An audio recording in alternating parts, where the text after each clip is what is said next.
bushaaro bushaaro bushaaro dadweynow idinkuna bilkhayr dhaha markaska daaru basiira quraan online waxa uu waalidiinta daafaha dunida ku nool ogeysiinayaa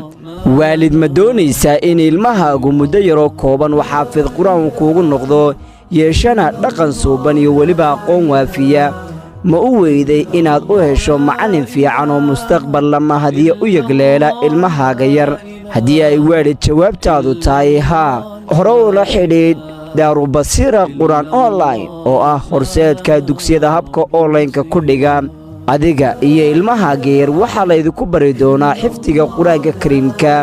tafsiirka qur-aanka axaadiistii nebigeenna taariikhdii rasuulkeenna iyo weliba akhrinta iyo weliba qorista afkeenna hooyo haddaba yaanu kaa buuxsamayna fadlan hore ula xidhiidh